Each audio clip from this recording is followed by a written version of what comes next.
Last week we introduced you to Kedron Bryant and a song that's getting worldwide attention. Hi, my name is Jonetta Bryant. I'm the mother of Kedron. You may have seen his viral video of him singing a song titled I Just Want to Live.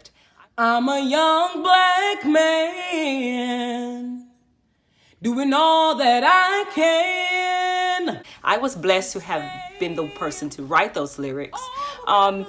Whenever I saw the video of Mr. Floyd, his horrific death, the part in there where he cried out for his mom just really spoke volume, and it struck my heart in a special way as a mom to a black son. I have a black husband, black brother, uncles, cousins, and I needed some help with how I could impart wisdom into my son to help him to cope with all the things that is going on. So I went to God in prayer and he gave me those lyrics.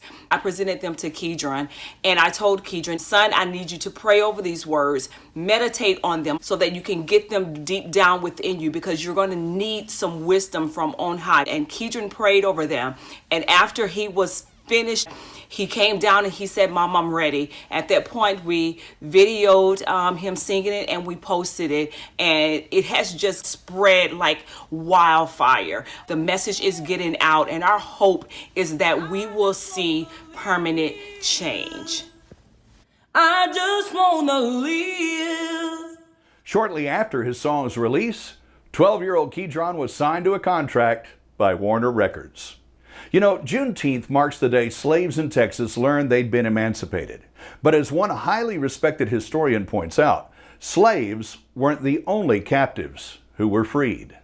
My family's first black family in Dallas. We came in back in 1847 with a man named William Brown Miller, who at one time was the richest man in Dallas. He came in and bought 1,300 acres over what we know now as Oak Cliff. He owned the first ferry that crossed the Trinity River there, Miller's Ferry.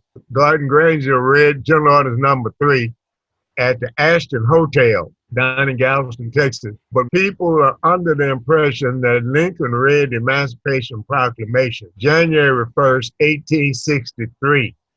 And on January 2nd, 1863, we all marched down Broadway singing, "We have overcome."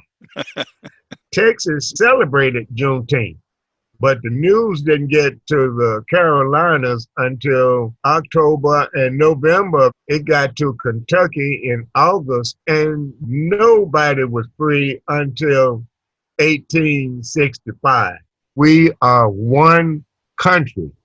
I wasn't a civil rights activist. I'm a human rights activist. You can treat me civil without treating me human. But you can't treat me human without treating me civil. I have to believe in the future because I studied the past.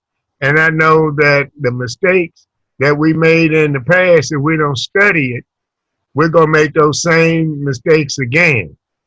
And that this is a chance for all of us to reflect, because Juneteenth is a freedom holiday. It's not black freedom.